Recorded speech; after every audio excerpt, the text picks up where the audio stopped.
Anita Hill, back home in Oklahoma on the eve of the confirmation vote, insisting it was not a fantasy. I will not dignify those theories, except to assure everyone that I am not imagining the conduct to which I testified. This is NBC Nightly News with Tom Brokaw, reporting tonight from NBC News headquarters in New York. Good evening. Tonight it does appear that public opinion and a Senate majority tilting toward confirmation of Clarence Thomas. But with 24 hours until the vote, nothing is certain. And when the vote is counted, this ordeal will not be over, for there are too many unresolved issues beyond the charges of sexual harassment, too much anger, too much anguish. For her part, Anita Hill went home tonight to the University of Oklahoma, her supporters cheering her arrival like a political candidate. She read a statement insisting the charges were not made up. I came to Washington because I was asked by the Senate. I did not initiate this investigation, which led me to these hearings. I was trying to do my duty as an ordinary American citizen, and I simply told the Senate investigators the truth.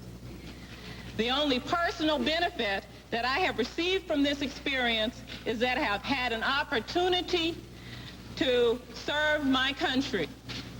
I was raised to do what is right and can now explain to my students firsthand that despite the high cost which may be involved, it is worth having the truth emerge. It is only through the support that I received from my family, friends, my church, and each and every one of you that I was able to survive the ordeal of the past few days.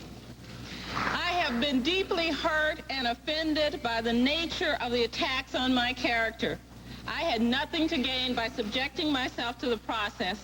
In fact, I had more to gain by remaining silent. The personal attacks on me without an iota of evidence were particularly reprehensible, and I felt it necessary to come forward to address those attacks. I would like to thank all of you, every one of you in this room today. Those of you who have offered words of encouragement, words of faith, and words of support during this difficult period.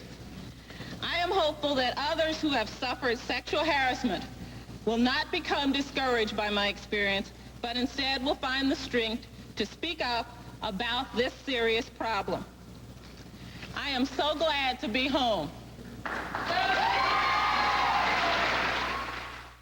Professor Hill would only read her statement. She would not submit to questions. Meanwhile, in Washington, the countdown is on now for tomorrow night's Senate vote on the Thomas confirmation to the U.S. Supreme Court.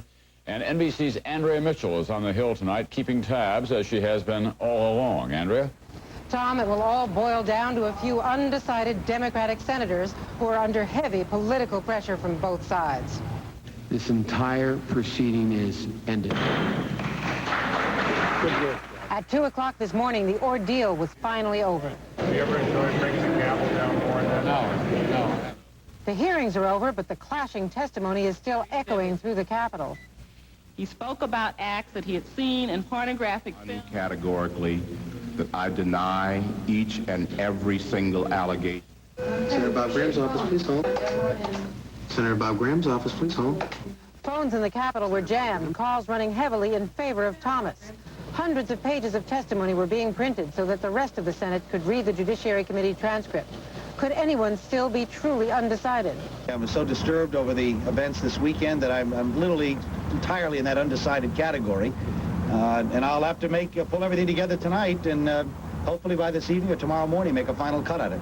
Another potential swing vote, Boren of Oklahoma, had previously endorsed Thomas and still sounded sympathetic today. This is America. We do fundamentally believe that a person is innocent until proven guilty, whoever that man or woman happens to be. Several Democrats who had endorsed Thomas reaffirmed their support. It's just like any lawsuit. It's a question of who's telling the truth, and I simply believe that it was overwhelmingly in favor of Judge Thomas.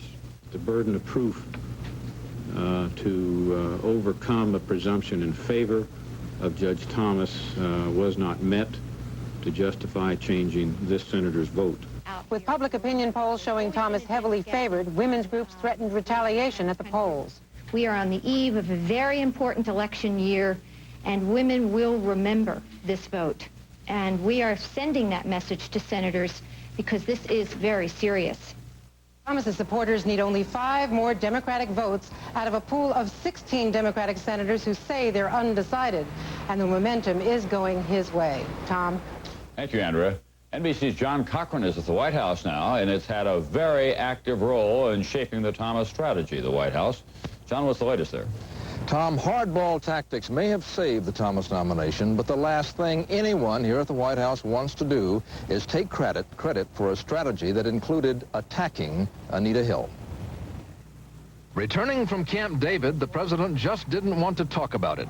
Sir, did you personally approve the idea of the attacks on Anita Hill?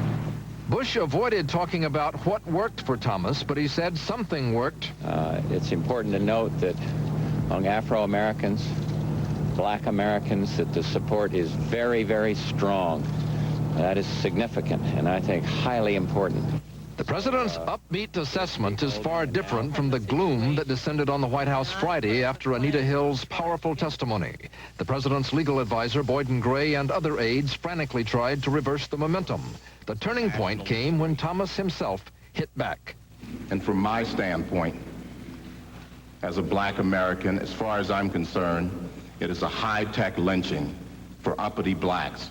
Although some White House aides regretted the racial references, the president did not. I don't like it. I think when he put his finger on kind of stereotypical images, I think that hit home to a lot of people.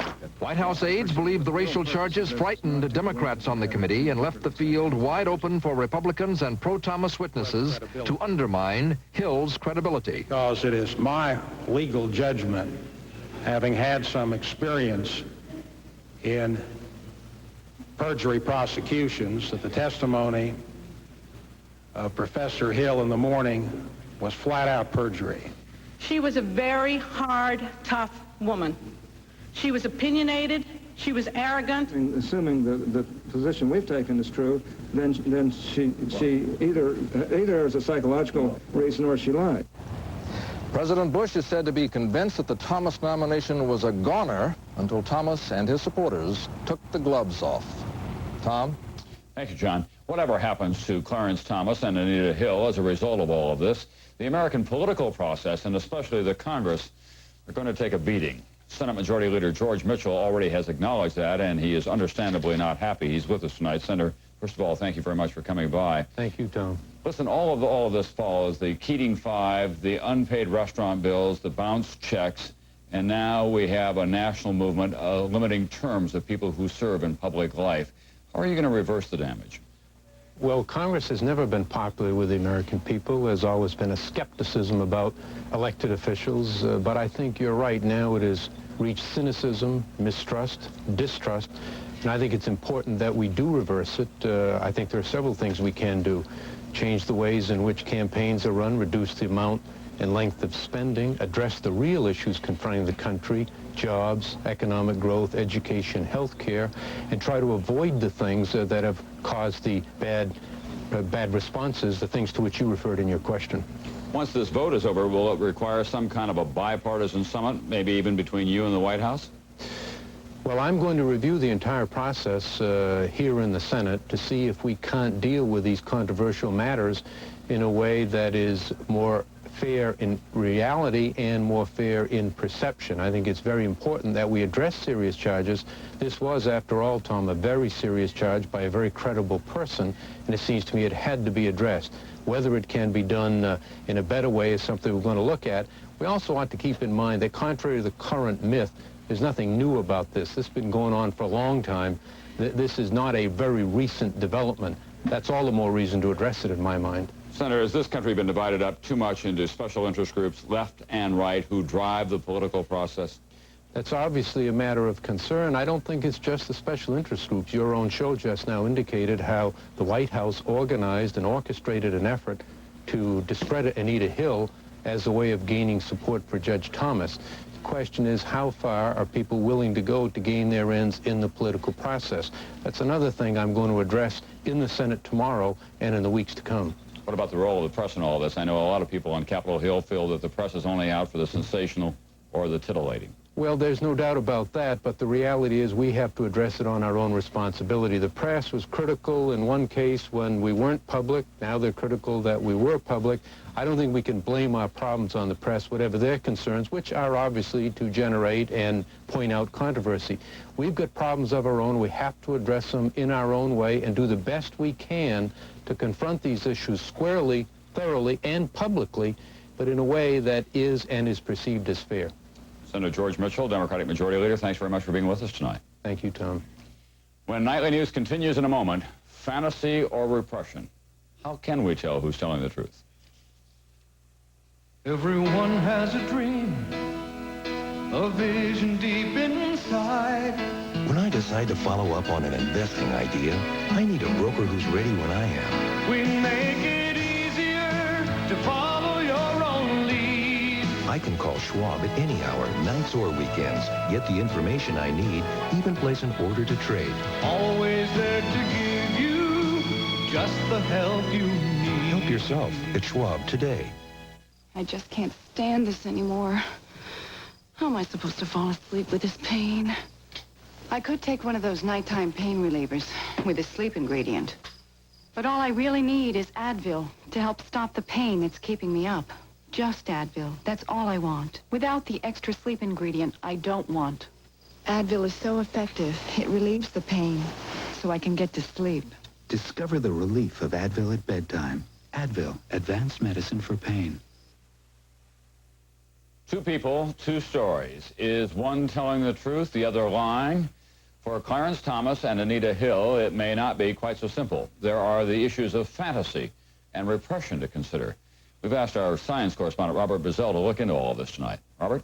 Tom, since the hearings began, the senators and others have been using psychological terms to try to escape the conclusion that somebody is simply not telling the truth. Some critics of Clarence Thomas have suggested that he actually may be repressing, forgetting his behavior from several years ago. The issue of fantasy has arisen. The term fantasy cropped up soon after Anita Hill started testifying, implying that she may believe what she is saying, even if it is not true. I think that there are occasions when people say something that they believe to be true. Certain people sometimes have things going on in their heads which didn't necessarily happen, and they can be very, very convincing in saying that. Professionals say that people who behave that way suffer severe psychiatric problems. If, in fact, it was a fantasy, and the person truly held that it was believable and believed by that person, it would imply serious psychiatric disturbance. What we're talking about is that something did not happen, and she now has a firm conviction and has had it for many years. This is not just a fantasy, this is a delusion. And that's the symptom, and it has to be part, for me to understand it, it has to be part of a mental disorder. There's no mental disorder that I know of that is consistent with this, given the totality of the clinical picture that we've heard. As for Thomas, could he be forgetting something that happened? I think that is a possibility. I think more likely, if the events actually have occurred, what the person does is they minimize the significance of it. And they tell themselves, look, I didn't really do such a terrible thing. The conclusion from all this is that psychiatry is not going to rescue the Senate from having to decide whether Clarence Thomas or Anita Hill is telling the truth. Tom? Bob, what about all those professionals you talked to today? Are they as perplexed as the rest of us about this? Well, I don't think they're so perplexed, Tom. I think that the view of most professionals is that there is not a lot of reason to disbelieve Anita Hill, either on the basis of psychiatric terms. Perhaps she's lying, but if she's lying, she's a very sick person. And that's the conclusion that I heard from almost everybody today. All right, thanks very much, Robert Bazell, tonight.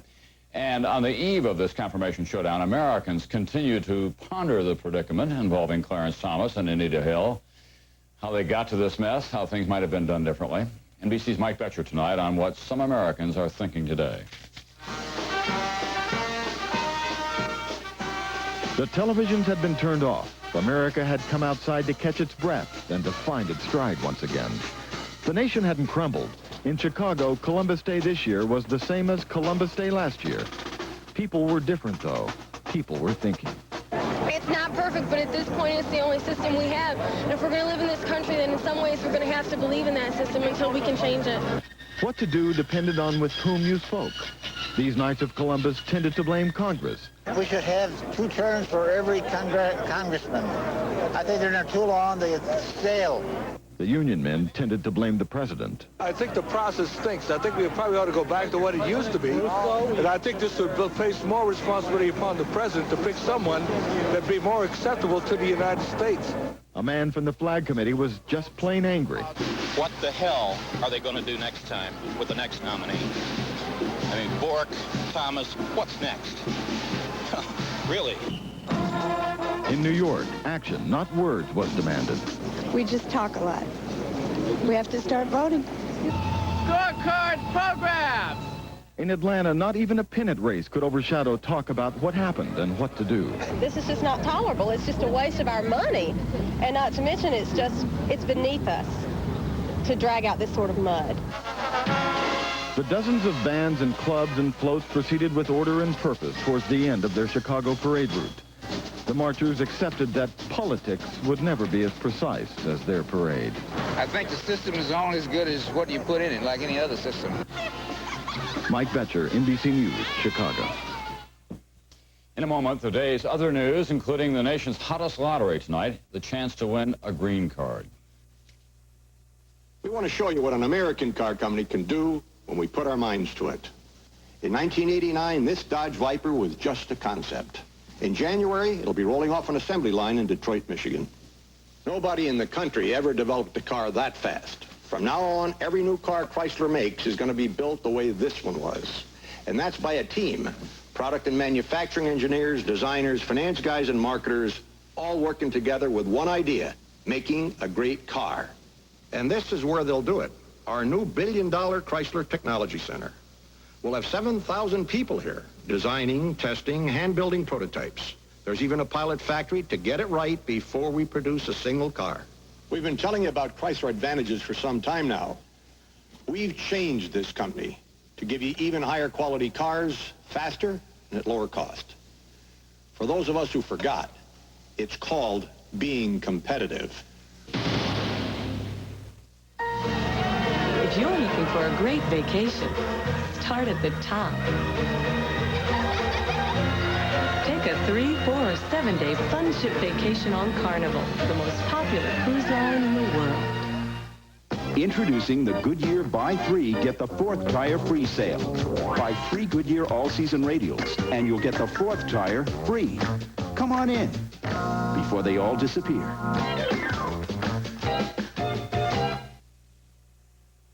Here's a quick check of other news around the world tonight. Secretary of State Baker arrived in Jordan, where he met with King Hussein and urged Palestinian leaders to participate in the proposed Arab-Israeli talks. The bust, he said, is not going to come by again, a phrase he's used in the past. The Nobel Peace Prize went to Burmese dissident Aung San Suu Kyi, last seen 2 years ago, when, as leader of the opposition, she was placed under house arrest by Burma's military junta. And in Florida, 2 children were killed when a 250-pound tire smashed through the windshield of their school bus after flying off the wheel of a truck. A dozen other 4th graders were injured. The right to live and work in America, free of fear and arrest. That's the dream of thousands of illegal aliens, and many of them came out of the shadows this weekend, hoping to legally secure that right. More tonight from NBC's Robert Hager. For decades, the boats steamed quietly into New York Harbor laden with would-be immigrants. But now there's a different scene. The State Department calls it an immigration lottery. Green card working permits promised for the first 40,000 applications processed at this postal center in Merrifield, Virginia, after midnight last night. Anything processed before midnight didn't count. Figuring the exact best moment to file turned into a mess. With almost no guidance for applicants from U.S. officials, there was a frenzy to be first. Andre Kulaga, a Pole now living in Chicago. It's really important for me. I'm here for 6 years. I got married here. My baby was born here, so it's really important for me. Many tried to increase their odds by filing duplicate applications. Eamon Herson from Ireland. I've done 300 for myself and maybe 1,500 to 2,000 for other people. Another controversy, charges of racism. Applications were restricted mostly to Europeans, who Congress claimed had been shortchanged by recent immigration from Asia and Latin America. And Congress further reserved 40% of the new green cards solely for Irish, thousands of whom currently live and work illegally in this country. Immigration attorney Michael Maggio. There's no question that it's an amnesty for the undocumented Irish. It's just not called that. Sadly, just before midnight, the last of 4 million applications received too early were hauled off, discarded. The likely winners were counted early this morning, meaning several million more still to be filed won't even be considered. They put this thing together in a fashion that was a formula for disaster. Disaster or not, present plans are to continue under the same rules for 1992 and 93. Robert Hager, NBC News, Merrifield, Virginia. When Nightly News continues in a moment, the rules on teenage drinking, a community divided. This town is sending more people to the 1992 Olympic Games than the U.S. and Russia combined. It's the home of Olsen Travel World. And weightlifting? Okay. They rush out thousands of tickets to the Olympic Games by express mail guaranteed overnight service. Express mail picks up unlimited packages for one low charge. Morning, John. Morning. Which saves Olsen money as they prepare America's other 1992 hopefuls. Here we come. Ford Motor Company profiles in quality, employee involvement. If you're working together, you'll do a better job. I said that back in '82, and the quality of our cars and trucks is proof that it's working today. Money alone won't build quality cars. You've got to have better designs. Better designs don't mean a thing, unless engineering can live up to the designs. Engineering works only when everyone is committed to quality. Our goal is to build the highest quality cars and trucks in the world. At Ford, quality is job one. Where do you want to be in 20 years? Well, my father worked for the same company for 39 years. He got 2 weeks vacation, but we never traveled far. He was saving to put 3 kids through college. At 65, he retired. At 67, he died. How can I invest so that after my kids graduate, I can enjoy the second half of my life? You can get there from here with Shearson Lehman Brothers. Extra Strength Malox Plus, the strongest antacid there is, now comes in extra strength tablets. Stronger than Tums, stronger than Rolaids. New Extra Strength Malox Plus, now in tablets. My doctor told me it's the strongest. My stomach tells me it's fast. America's most popular brand of appliance is on sale right now at Sears Brand Central. So hurry and save $30 on this matching heavy-duty Kenmore washer-dryer pair, now at their lowest prices ever. Beer and football. In America, they go hand in hand. But what happens when it's beer and high school football players and they get caught? NBC's Fred Briggs tonight in one small town in New York. Let them play! Let them play! The school board won't let them play, not this season. 8 football players at East Aurora High School were suspended from the team for drinking beer last month. We're told to clean out their lockers before their first game. We weren't really drinking. Somebody handed me a beer. I had a sip. It started when a coach saw quarterback Matthew Plowman with beer at a Labor Day picnic. I didn't know until that night when I came home and the coach would call my father. This led to 7 other players admitting they drank beer to their suspension and a one-day walkout by half of East Aurora's students. It's ridiculous. It's going on everywhere. The punishment doesn't fit the crime. But it's in the training rules, in an agreement athletes sign every season. Using drugs, tobacco, or alcohol means suspension. It's been this way for 25 years. It's no different than the stand taken last year in the case of youngsters participating in track or 2 years ago. So it's not really a new thing. Except that it's 8 men out, 8 players. East Aurora's already lost its first 4 games. The town was divided at first. The weekly newspaper printed a lot of angry letters, but now most seem to back the school board, as the paper did. The community is concerned about teenage drinking, and we don't want to wink at a problem because it's a football team. Teenage drinking doesn't just violate the rules of the school, it's a violation of the law, here and virtually everywhere in the country. Reminders like this, the death of 4 drinking teens in a neighboring town, don't always mean much. When kids watch football games on television, it's brought to you by Coors Light.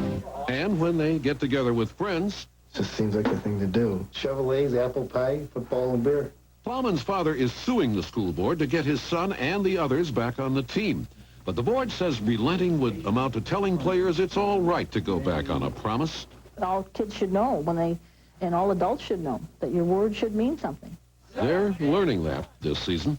Fred Briggs, NBC News, East Aurora, New York. On Wall Street today, the Dow Industrials were up sharply. Volume on this Columbus Day was light. The Financial Report has been brought to you by Merrill Lynch. We're bullish on the future. Risk. As hard as it is to live with, it's impossible to live without. At Merrill Lynch, we know that risk can be dealt with. It can be managed. It can even be turned to your advantage. To do that, you need a partner. A partner who understands it and can help you turn a world of risk into a world of opportunity. Merrill Lynch. We're bullish on the future. It's there in the way an officer smiles, in the way a steward remembers your name, a kindness that comes easily, a genuine warmth, service that is truly a step above. Come, and for a week or so, allow yourself to be absolutely spoiled by the people of Holland, America, who've made us the best cruise line in the world.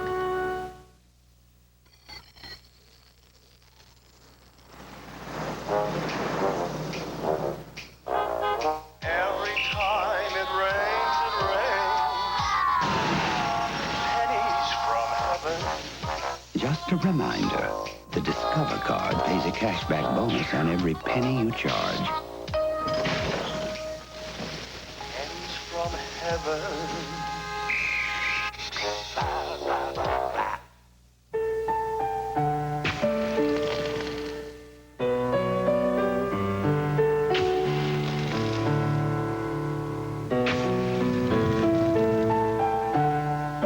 Luxurious new Chrysler LeBaron series starting at under $14,000. The perfect balance between self-indulgence and common sense.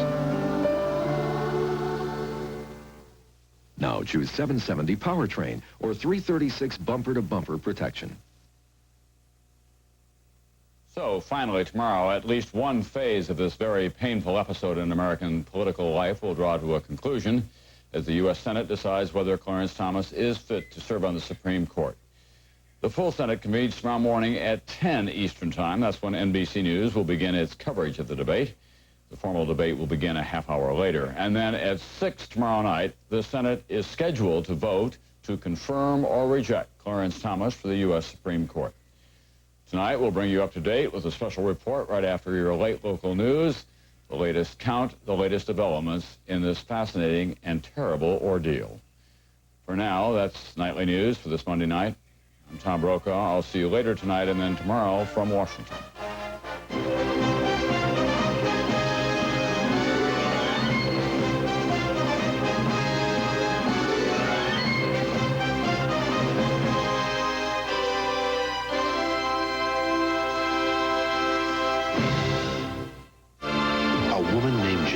The biggest miniseries of the years is probably known only by God himself. He's the same guy that cries on TV for all these people to feel sorry for him. He's that one with the white hair, with like glasses, yeah. That feel sorry for him to give him all this money for what? So he come get to us? That's pretty good. No. I can't save myself. I deserve to go to hell.